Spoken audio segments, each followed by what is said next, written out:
Hello students, I am Raman Sethi and we are studying chapter number 14 of 8th class science. आज का हमारा topic है topic number 14.2 chemical effects of electric current. तो in class 7th we have learned some effects of electric current. Can you list these effects? What effect does the current produce when it flows through a conducting solution? Let us find out. कि 7th class में आपने electric current की वजह से क्या क्या effects produce हो सकते हैं उनके बारे में पढ़ा था.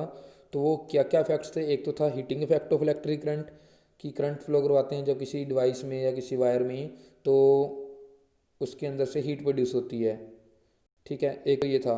सेकंड था magnetic effect of electric current. जब किसी वायर के अंदर से करंट फ्लो करवाया जाता है तो उसके चारों तरफ मैग्नेटिज्म डेवलप होता है. ये था second effect of electric current.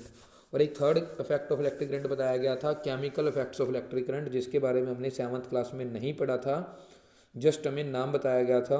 वो अब हम 8th क्लास में पढ़ने जा रहे हैं. तो थर्ड इफेक्ट क्या है, जब किसी सोल्यूशन में से, कंडक्टिंग सोल्यूशन में से करंट पास करवाया जाता है तो chemical effects of electric current produce होते हैं. तो उसको समझने के लिए हम एक्टिविटी नंबर 14.6 पढ़ेंगे. तो take out carbon rods carefully from two discarded cells, clean their metal caps with the sandpaper, wrap copper wire around the metal caps of the carbon rod and join them to a battery. We call these two rods electrodes. क्या कहा गया कि दो discarded sales, मतलब जो खराब हो गए हैं सेल, उनको तोड़कर उनके अंदर से जो ब्लैक कलर की रोड निकलती है जिसको कार्बन रोड बोला जाता है, वो दो कार्बन रोड निकाल लो और उनके जो मेटल वाले कैप हैं ऊपर वाले किनारे वाले, जैसे ये डायग्राम में दिखाया गया, तो उन मेटल कैप्स को सैंड पेपर, मतलब जो रेगमार होता है जो वॉल्स के ऊपर से पेंट उतारने के लिए काम आता है, तो उससे रगड़ कर साफ़ कर लो अच्छी तरह से उसको, मेटल कैप्स को, ताकि उसके ऊपर कोई रस्ट वगैरह लगी हुई तो वो हट जाएगी. अच्छा, फिर उसकी मेटल कैप्स के ऊपर कॉपर की वायर्स को लपेटना है और कॉपर की वायर लपेट कर उसको बैटरी के साथ कनेक्टेड करवा देना है, जैसा कि सर्किट में नीचे वाले 14.5 डायग्राम में हमें दिखाया गया है. तो अब वो जो मेटल की रोड्स बन जाएगी, उन मेटल रोड्स को हम क्या बोलेंगे, इलेक्ट्रोड्स बोलेंगे. कार्बन रोड भी बोल सकते हैं, लेकिन कार्बन रोड की बजाय हम इलेक्ट्रोड बोलना ज़्यादा प्रेफर करेंगे. देन उसके बाद लिखा है instead of carbon rods you may take two iron nails about 6 centimetre long. कि अगर आपके पास कार्बन रोड अवेलेबल नहीं है तो आप आयरन की नेल्स भी ले सकते हो, जो कि 6 सेंटीमीटर लंबी अराउंड होनी चाहिए. अब उसके बाद क्या करना है, pour a cup full of water in glass और plastic bowl, add a teaspoon of salt or few drops of lemon juice to water to make it more conducting. Now immerse the electrode in this solution. Make sure that the metal caps of the carbon rod are outside the water. Wait for 3 to 4 minutes. Observe the electrodes carefully. Do you notice any gas bubbles near the electrodes? Can we call the change taking place in the solution a chemical change? Recall the definition of chemical change that you learnt in class 7th. तो क्या करना है कि एक glass beaker में या glass के jar के अंदर आपने एक कप भरकर वाटर का डाल लेना है, और जो तुमने ये बैटरी के साथ इलेक्ट्रोड्स को कनेक्ट किया था तो इनको इमर्स कर देना है इस वाटर के अंदर. और उस वाटर के अंदर हमने क्या करना है कि थोड़ा सा कॉमन साल्ट, नमक जो घर में यूज़ करते हैं, या फिर लेमन जूस मिला देना है, ताकि वो वाटर जो है बेटर कंडक्टर ऑफ इलेक्ट्रिसिटी बन जाए. वैसे तो टैप वाटर होता है good conductor of electricity already होता है, लेकिन उसको और ज़्यादा अच्छा कंडक्टर बनाने के लिए इसमें थोड़ा सा सॉल्ट या लेमन जूस मिला देंगे हम. तो अब ये कार्बन की रोड्स, जिसको हम इलेक्ट्रोड भी बोल रहे हैं, तो उनको इस सॉल्यूशन के अंदर डुबोना है, इमर्स करना है, और इस तरह से इमर्स करना है कि ये जो मेटल की कैप वाले किनारे हैं ये वाटर से बाहर होनी चाहिए. अब 3-4 मिनट तक इसी तरह से कनेक्ट करके रखे रखना है. बैटरी से भी कनेक्टेड है हमारा सर्किट. तो 3-4 मिनट बाद आपको क्या देखने को मिलेगा कि जो दोनों कार्बन रोड्स हैं, जो दोनों इलेक्ट्रोड हैं, उनके पास तुम्हें बबल्स बनते हुए नजर आएंगे. बबल्स बन रहे हैं, इट मीन्स कोई ना कोई गैस बन रही है. दोनों रोड पर भी, दोनों रोड पर ही गैस बन रही है. पॉजिटिव वाले टर्मिनल से जो इलेक्ट्रोड कनेक्ट कराया हुआ है वहाँ पर भी, और जिस इलेक्ट्रोड को नेगेटिव टर्मिनल से कनेक्ट करवाया हुआ है वहाँ पर भी तो गैस बन रही है. तो इसका मतलब कि ये वाटर के अंदर क्या हो रहा है, केमिकल चेंज अक्कर हो रहा है. केमिकल चेंज क्या होते हैं, वो चेंज जहाँ पर कोई ना कोई न्यू सब्सटेंस बनी उसको हम केमिकल चेंज बोलते हैं. और जहाँ पर केमिकल चेंज होता है तो मतलब केमिकल रिएक्शन भी होती है. तो अब हमने क्या लिया था, लिक्विड लिया था, कंडक्टिंग लिक्विड लिया था, जिसके अंदर इलेक्ट्रिक करंट पास करवाने पर हमें न्यू सब्सटेंसेस मिल रहे हैं, कोई ना कोई गैसेस बन रही है दोनों इलेक्ट्रोड के ऊपर. इसका मतलब कोई न्यू सब्सटेंस बन रहा है. तो न्यू सब्सटेंस बन रहा है तो मतलब ये क्या हो रहा है, केमिकल रिएक्शन हो रही है. तो अब हमने क्या प्रूव करके दिखाया इस एक्टिविटी में कि इलेक्ट्रिक करंट की वजह से केमिकल इफेक्ट्स प्रोड्यूस हो रहे हैं। तो उसके बाद in 1800 a British chemist William Nicholson 1753 to 1815 had shown that if electrodes were immersed in water and a current was passed, bubbles of oxygen and hydrogen were produced. Oxygen bubbles formed on the electrode connected to the positive terminal of the battery and hydrogen bubbles formed on the other electrode. तो इन 1800 year के अंदर क्या था, British scientist थे, chemist scientist थे William Nicolson, उन्होंने prove करा कि वाटर के अंदर से जब इलेक्ट्रिसिटी पास करवाई जाती है, जिस तरह से हमने अपनी पिछली एक्टिविटी में किया है, तो करंट पास करवाने पर उस वाटर के अंदर से बबल बनते हैं ऑक्सीजन और हाइड्रोजन गैस के। जो ऑक्सीजन के बबल्स बन रहे होंगे वो उस इलेक्ट्रोड के ऊपर बन रहे होंगे जहाँ पर जिसको बैटरी के पॉजिटिव टर्मिनल से कनेक्ट करवाया गया है। मतलब जिस इलेक्ट्रोड को बैटरी के पॉजिटिव टर्मिनल से कनेक्ट कराया गया है वहाँ पर ऑक्सीजन गैस बन रही है, और जिस इलेक्ट्रोड को बैटरी के नेगेटिव टर्मिनल से कनेक्ट करवाया गया है वहाँ पर हाइड्रोजन गैस बन रही है, हाइड्रोजन गैस के बबल्स बन रहे हैं। The passage of an electric current through a conducting solution causes chemical reaction, कि इलेक्ट्रिक करंट पास करवाने पर कंडक्टिंग सोल्यूशन में से केमिकल रिएक्शन होती है।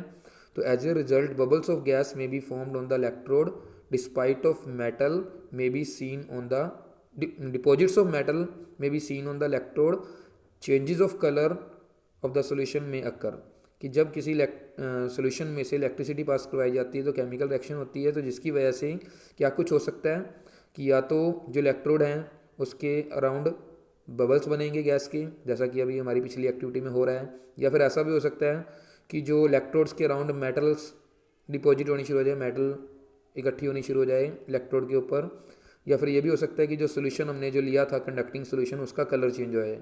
तो इन तीनों में से कम कोई एक काम जरूर हो रहा होगा जब भी किसी लिक्विड में से इलेक्ट्रिसिटी पास करवाएंगे। तो the reaction would depend on what solution and electrodes are used, कि रिएक्शन किस तरह की होगी, गैस बनेगी या नहीं बनेगी, मेटल की लेयर डिपॉजिट होगी या नहीं होगी इलेक्ट्रोड के ऊपर, और कलर में क्या चेंज आएगा क्या नहीं आएगा। तो वो सब कुछ डिपेंड करता है कि हम किस तरह का सोल्यूशन ले रहे हैं और किस तरह के इलेक्ट्रोड्स ले रहे हैं अपनी केमिकल रिएक्शन करवाने के लिए। तो these are some of the chemical effect of electric current. तो ये जो कुछ भी हो रहा है कि इलेक्ट्रोड के ऊपर मेटल डिपॉजिट हो रही है, ये सोल्यूशन का कलर चेंज हो रहा है, या इलेक्ट्रोड के ऊपर गैसेस बन रही है, तो ये क्या है, chemical effects of electric current हैं, कि इलेक्ट्रिसिटी की वजह से केमिकल रिएक्शन हो रही है, केमिकल्स में चेंजेस आ रहे हैं। तो ये हमने पढ़ा। अब उसके बाद क्या बताया, कुछ एक्सपेरिमेंट बताया जो बूजो और पहेली नाम के दो बच्चों ने अपने लेवल पे किया। तो क्या बताया इसमें, Boojho decided to test whether some fruits and vegetables also conduct electricity or not. He cut a potato into two halves and inserted the copper wire of a tester into it. Just then his mother called him and he forgot to take out the wires of the tester inserted into the potato. When he came back after half an hour, he noticed that there was a greenish blue spot on the potato around one wire, whereas there was no such spot around the other wire. तो बूजो नाम का एक बच्चा था, उसने क्या किया कि वो ये जानना चाहता था कि लिक्विड्स की तरह फ्रूट्स और वेजिटेबल्स के अंदर भी इलेक्ट्रिसिटी कंडक्ट होती है या नहीं होती। तो उसको चेक करने के लिए क्या किया उसने, एक पोटैटो लिया, उस पोटैटो का दो इक्वल पार्ट्स में हाफ पार्ट्स में काट लिया। फिर उसने जो इलेक्ट्रिक टेस्टर बनाया हुआ था अपना, जैसा कि ये फिगर नंबर 14.6 में दिखाया हुआ है, उसकी जो दोनों फ्री टर्मिनल्स वाली वायर थी उसको उसने पोटैटो के अंदर इमर्स कर दिया, इंसर्ट कर दिया, दसा दिया। तो फिर उसके बाद उसकी मदर ने उसको कॉल करी, बुलाया, तो लेकिन वो जाते टाइम पे बीच में से पोटैटो के अंदर से जो वायर्स इंसर्ट की थी वो वायर को निकालना भूल गया। तो हाफ आवर बाद जब वो वापस आया तो उसने क्या नोटिस किया कि जो दो वायर्स जो उसने पोटैटो के अंदर इंसर्ट की थी उसमें से एक वायर के अराउंड ग्रीनिश ब्लू कलर का पैच, मतलब धब्बा सा बन गया है, सपोर्ट बन गया है। तो he was surprise with this observation and along with पहेली repeated this activity many times. So there they found that it was always the wire connected to the positive terminal which had a greenish blue support around it. So they felt that this discovery was very useful because it could be used for identifying the positive terminal of the cell or a battery concealed in the box. They decided to report their finding to a children's magazine. तो उस बच्चे ने, बुजो ने क्या किया कि फिर पहेली के साथ मिलके यही एक्सपेरिमेंट अपना बार बार किया, कई सारे अलग अलग पोटैटोस पे करके देखा। तो सब में उनको यही पता चला कि दो जो टर्मिनल पोटैटो में जब वो इंसर्ट करवाते हैं उनमें से एक टर्मिनल के पास ग्रीनिश ब्लू कलर के पैच या स्पॉट जो हैं वो ज़रूर बन रहे हैं। और वो कहाँ बन रहे हैं? जिस टर्मिनल को बैटरी, जिस वायर को बैटरी के पॉजिटिव टर्मिनल से जोड़ा गया है उसके साथ, उसके ऊपर ग्रीन पैच आ रहा है ये। तो इसका मतलब उनको एक डिस्कवरी हो गई। उन्होंने एक छोटे सा एक्सपेरिमेंट करके एक रिसर्च की। क्या रिसर्च करके उनको पता चला कि जब भी हम पोटैटो के अंदर एक टेस्टर की वायर्स को इंसर्ट करेंगे तो जो वायर बैटरी के पॉजिटिव टर्मिनल से कनेक्ट की जाएगी वो ग्रीन कलर की पैच बनेगा वहाँ पर।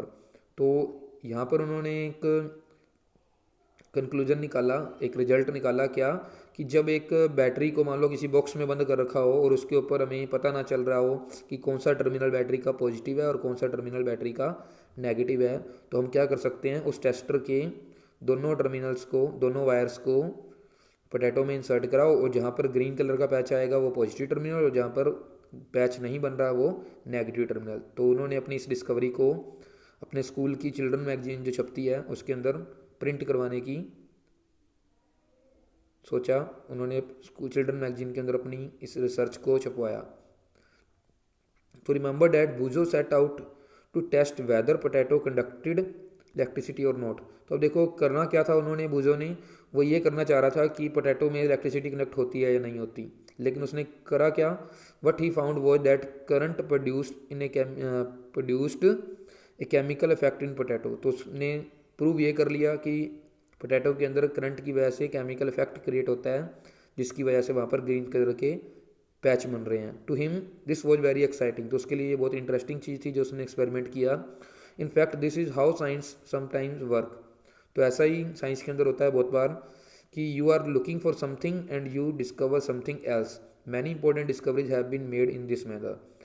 तो बहुत बार साइंस में ऐसा होता है कि हम एक्सपेरिमेंट कुछ करने जा रहे होते हैं, प्रूव कुछ और करना चाहते हैं, लेकिन डिस्कवर कुछ और ही हो जाता है। तो हमने अपना एक्सपेरिमेंट कर रहे होते हैं कुछ और प्रूव करने के लिए जो हमारे माइंड में चल रहा था, लेकिन वो तो प्रूव हो या ना हो, कि आप तक कुछ नया ही डिस्कवर हो जाए। तो साइंस में बहुत सारी डिस्कवरीज इसी तरह से हुई हैं। तो उसी तरह से ये बुजो ने किया कि वो डिस्कवर तो करने ये चला था कि पोटैटो के अंदर इलेक्ट्रिसिटी कनेक्ट होती है या नहीं होती, लेकिन उसको पता क्या चल गया कि पोटैटो के अंदर से केमिकल इफेक्ट जनरेट होते हैं। बैटरी के पॉजिटिव और नेगेटिव टर्मिनल को आइडेंटिफाई कर सकते हैं हम पोटैटो का यूज़ करके। ठीक है, तो ये हमने पढ़ा chemical effect of electric current आज के टॉपिक में। अब हमारा नेक्स्ट टॉपिक है इलेक्ट्रोप्लेटिंग, इसको हम अपनी नेक्स्ट क्लास में पढ़ेंगे। Thank you and have a nice day.